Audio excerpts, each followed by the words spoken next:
It's a beautiful day in Maine and we're going to paint a sailboat. So I'm starting with Cobalt Blue. I showed my palette a lot in this video because I wanted you to see how much I'm mixing colors on some of them on the palette, not on the paper. The trick is you still mix it on the paper a lot. I'm using Twin Rocker paper, which is wonderful because I'm going to do lots of pulling out and all kinds of action there. And Twin Rocker will stand up to that. I don't have to worry about masking or being too careful about reserving whites. I'm using a mop and I am just putting Cobalt Blue all over the painting. There's very much a sparkle, but remember this blue is going to dry a lot lighter, so it's going to be exactly right for that effervescent sparkle on the water and be a very good base layer. I'm using some Ultramarine Blue, some Cobalt Blue. I'm varying it very slightly. A little bit of Cobalt Violet.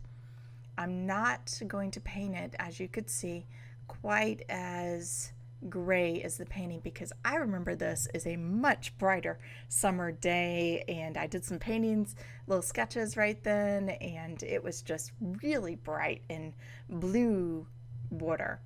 So I'm not going to do it quite as great. I'm starting off with a very simple base layer. I want the pale colors and then I'm going to paint a lot darker once I've painted the sailboat and I see how dark that's going to be.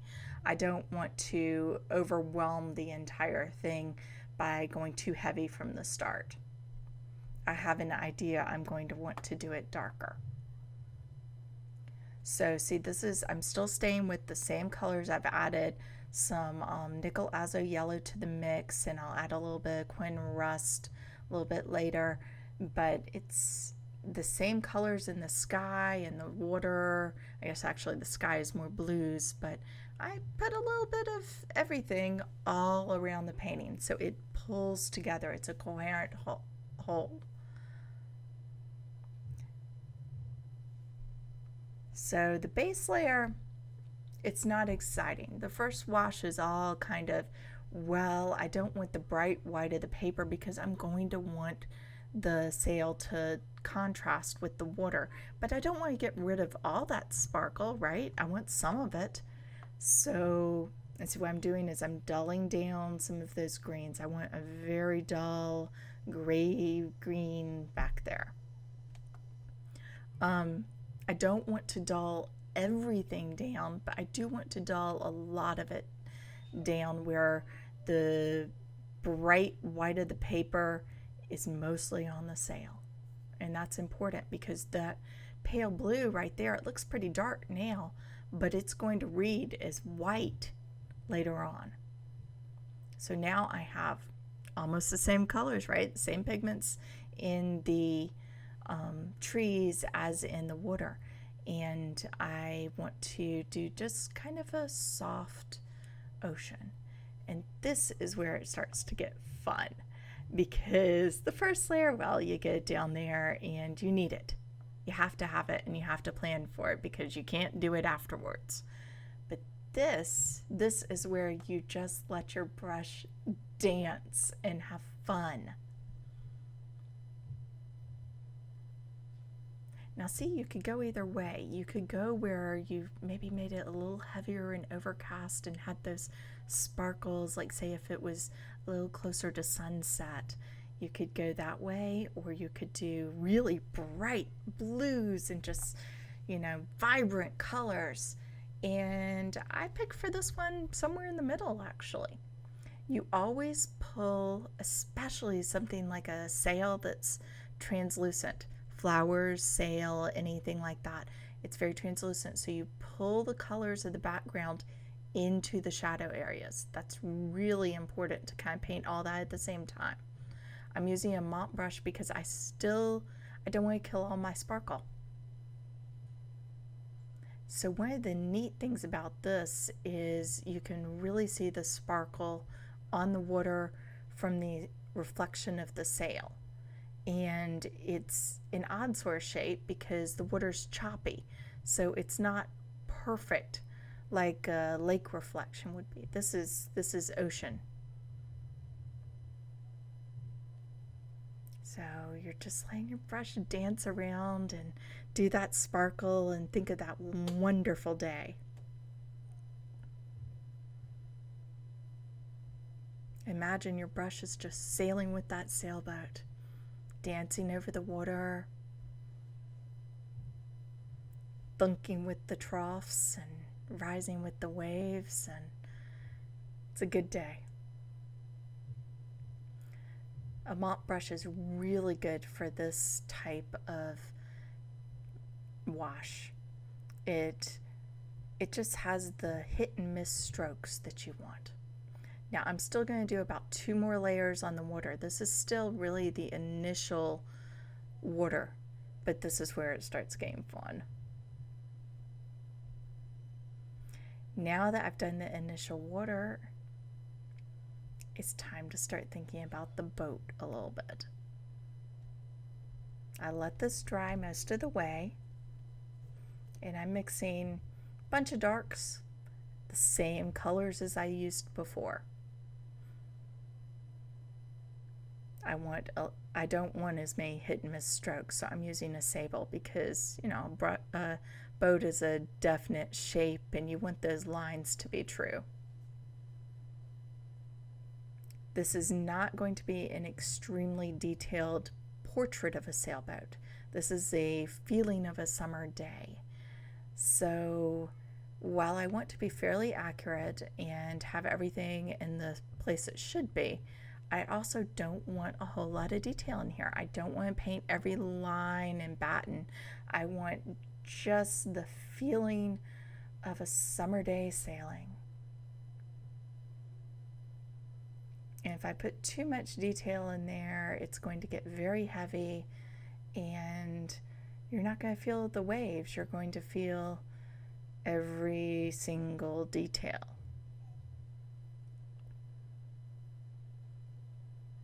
So I want some brights on the woodwork. It's that beautiful golden tone.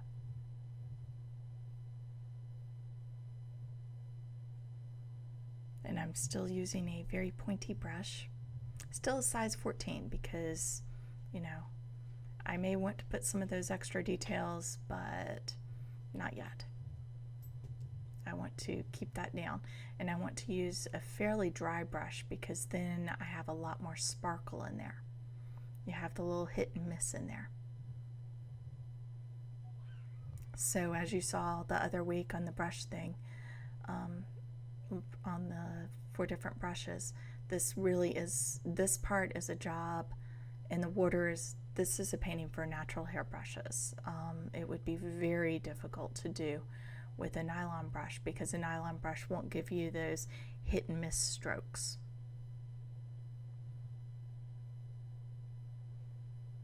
And also this particular interpretation with the sparkling light and everything is, you need at least a cold press paper. A rough paper, cold press, either one should do the trick. But hot press paper is going to be very difficult to do this with because you don't have the hit and miss, you don't have the bumps in the paper, and so you don't have the little places that you hit and places that you miss. That's hard. So it's not that you can't do stuff with any of the tools that you happen to have, and I always recommend using what you have on hand because, you know, painting it is the best thing of all. But the right tools and knowing what the right tools are to realize your vision, that's going to make it a lot easier. And like I said, you'll have to fight the paper to get the hit and miss strokes, and you would have to fight the brush to get hit and miss. I used to paint a lot more with the nylon brush on hot press paper, and very, very bright, cheery paintings. Loved them, still happy with a lot of them. Some of them are still hanging in my house, but it's a very different style. You have a very, very different effect when you're doing that. So I don't want too much detail in the people. I want to, let's close in a little bit here, because I want you to see that I'm not painting clothes color, I'm not painting skin color, I am just painting the idea of a bunch of people sailing, and the less detail the better. You just want the idea of a wonderful summer day and out on your boat. So what you want to do is paint the shadows, and a lot of shadows not too dark, just dark enough for emphasis and to make the shapes look rounded. And you want to leave the highlights white, and if they're blue from the blue of the water, that's fine too. So just very relaxed, small strokes, leaving lots of little holes and not trying to show where the face goes into the shirt, goes into the pants. There could be 4 people, there could be 3, maybe there's 5. You can't really tell, can you? And that's the idea.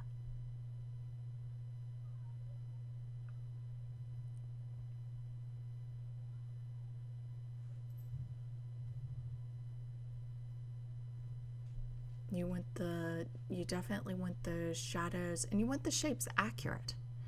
I'm not saying that you want to go all over the place. You want them to be people shapes, but just random people shapes will do it. You want some darks in here to make the highlights stand out and make the shapes round. And you want to just bleed those into the shadows on the people. You want some warm tones and some cool tones. Mostly warm though, you know, summer day, sailing, bright sun, that kind of thing. Shadows under the hat. And just let everything flow together. There's a reason I'm using this big brush. That helps keeps me honest. Otherwise, instinct is to put in every single one of those tiny details, and that prevents it.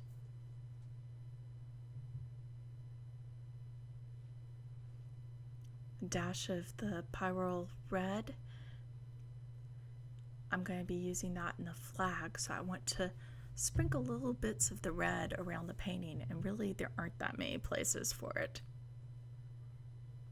It's the blue water and stuff, so definitely need some on the people.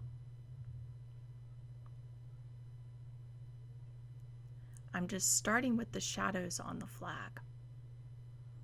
There's some pretty dark, distinct shadows, and they're going to help keep that from pulling attention away from the rest of the painting. The flag, it really is a focal point. It's so bright against the water, and it's something you really notice, but it's off to the side a little bit, so I need to make sure that it aims attention back into the painting instead of taking it all just right out of the painting. All these lines you have to think about and plan where things go and where they're directing attention. It's like a conjuring trick. You want to keep the attention where the magician wants the audience's attention. We want to keep our viewers' attention where we want it to be. We don't want it to leave the painting. We want it to notice certain things in the painting and linger.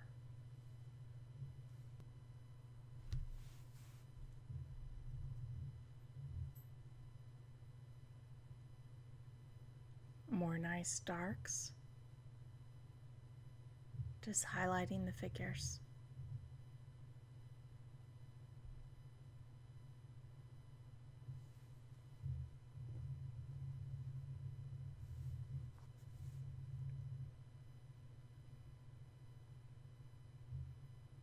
Now, I want extreme dry brush here. I want a little bit of a gold sparkle here, and I want the shadows. I'm actually going to go in and put most of the shadows in later, but I want the, some of the highlights to be the blue of the water where everything is reflecting, and I want some red, just wonderful warmths in there.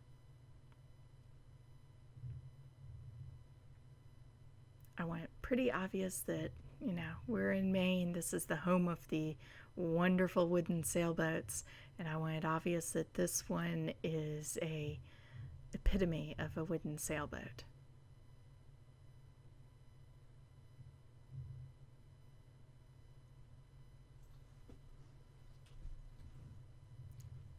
So just little touches here.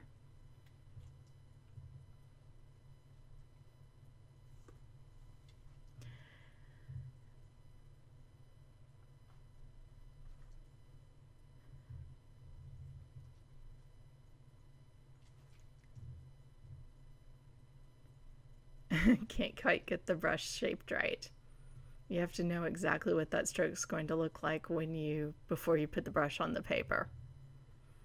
And sometimes it takes a little extra tweaking. All right, so I have more shadows there, and it's also the gray of the teak. So I want to just barely touch it all around there.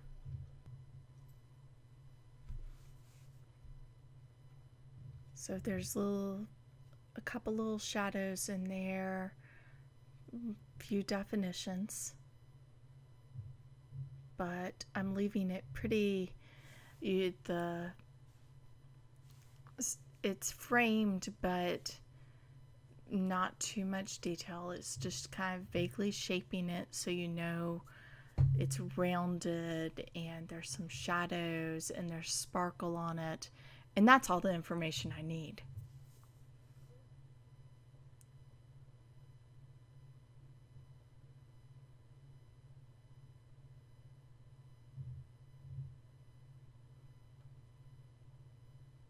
So a lot of fussing, but I want you to know that these little things that look like they happen instantly, they take a couple minutes.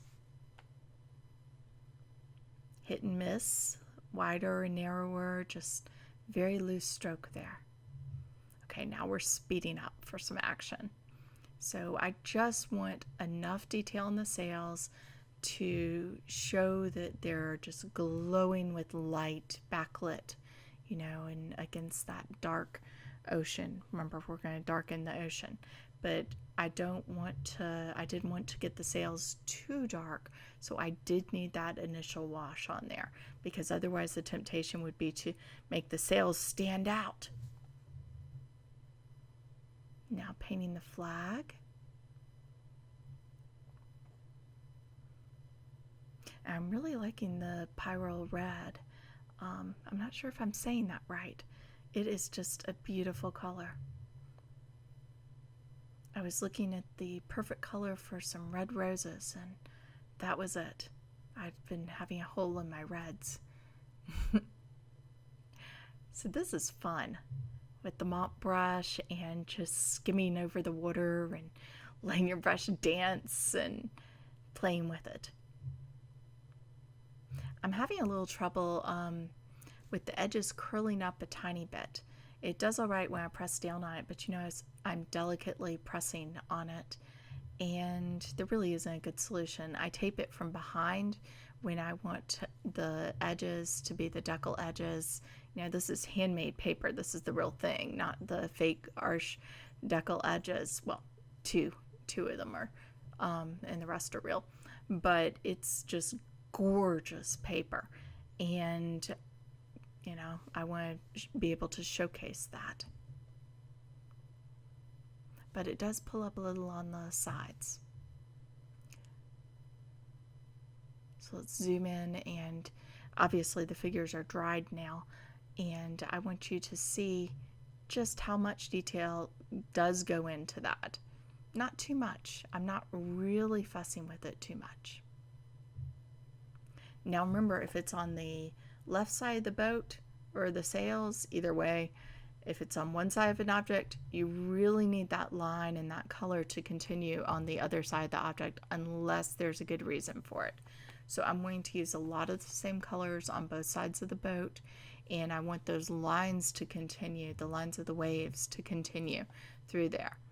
And, you know, that will happen gradually in several washes because there is really a little bit more green off to the right-hand side. And I want to show that, but I want it to transition nicely. So that's a little bit too green on the right, a little too gray on the left. I have a lot of help painting sometimes, if you wondered what the random objects were. So I definitely know the first thing I need to do is make the background a bit darker. And see how the sails are really starting to pop, right? You're starting to see that backlit, but not, you know, sunset backlit, just that bright, hazy day, maybe afternoon, but not sunset afternoon. So I'm doing a wash of Quinacridone Rust here in the background, and then I'm going to bleed in the other colors that I used, and I'm making it darker and bolder. And I'm adding a couple more red highlights and those shadows in there, and just doing some refining, some finishing work there. Now that's a really neat area because there's a lot of light bounce in there. Fun to paint.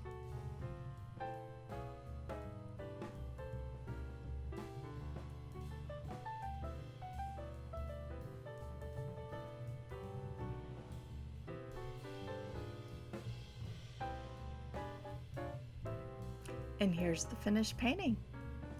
I hope that this inspires you to go paint or go sailing. Whichever it is, I hope you enjoy the journey you're on, because both of them are some of the best journeys you could be on. I'm Jennifer Branch, and if you want more information, a reference photo, paint names, all that sort of thing listed, and, you know, step-by-step cheat sheet, then go to my website at paintingwatercolor.com. If you like this video, please subscribe or give me a thumbs up. Thank you so much for watching. Happy painting!